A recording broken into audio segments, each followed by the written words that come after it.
design thinking because I think we shared a passion to do things differently. We didn't know what we wanted to do differently, but we felt we wanted to engage the kids more, excite the kids more, put more learning onto the kids, and just enjoy teaching again.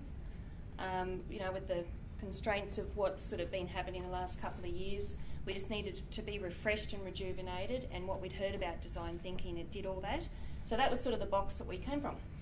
This is my prep class, and our first project was successful at the end, but what we learnt through is that we have to practice our questioning skills, and that presenting the statement had to be a bit more of an exciting way. So the second project, we had the box of wonder, and the kids were really engaged with that, and they got really excited, and they were asking for it every day. And then once we were into our projects, I used, like, the kids got hooked, like they were hooked on learning, and they really loved that free range and exploring and having real things to explore. And then we just sort of pinned everything we did, and we started focusing on making more reflections the second time round. So we were using Twitter or 3 Rings app, or just questioning or reflection dice and recording it, and these are some of the work and projects that they've done, so they really just dived into it, and so we've had lots of fun. 30 seconds goes really fast. Slow. Okay, this is my class. We had The Earth is Dying as our generative statement, and it created all kinds of tangents and directions, from endangered animals to pollution to deforestation. What was really nice was after we explored all those areas through their questioning, which is getting better finally, they were able to connect all of those and came up with something that was you know, important to them, which was how the pollution and deforestation in our own community is affecting the koalas. Yeah, Liv and I introduced, we wondered, we used an alien as to fire their imagination. What would an alien need to learn if he was to come and learn about how life on Earth exists? And that fired their empathy.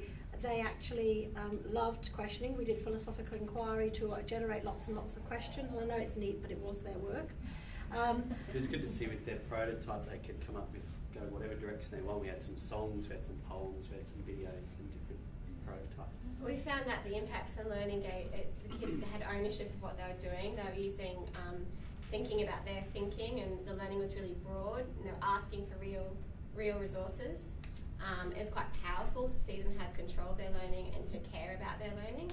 And of course it was unpredictable what the end was going to be. Learning went deeper than it would. I think more KLAs were covered than we had anticipated because the learning went deeper. The challenges for us...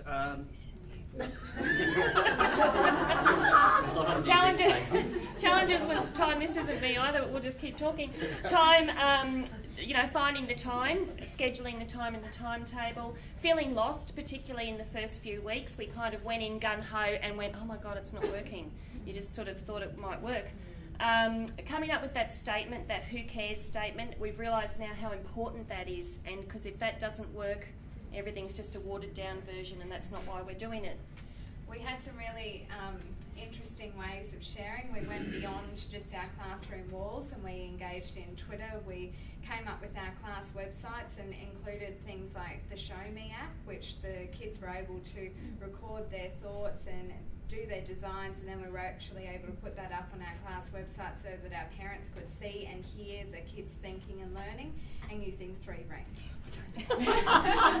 Competing interests of the school in a busy schooling environment. Is it the whole picture, or is it going to be part of the picture?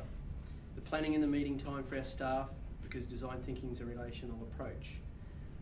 We want it to be taken seriously, not just treated as a fun or a fad approach. The who's-o issues, workplace health and safety. No, you can't do that, and you can't do that, and you can't do that. And for me, that was even hard to take.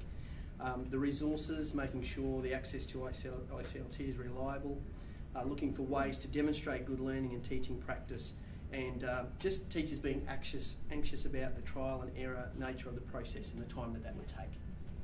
And tied into all that is, I think our biggest challenge is going to be for it to spread throughout the whole school, because less than half the school is engaged in it at the moment, and to make sure it's not just something that we're doing here and now while we've got the support of Tom and Ewan, and that basically We just need to practice, practice, practice.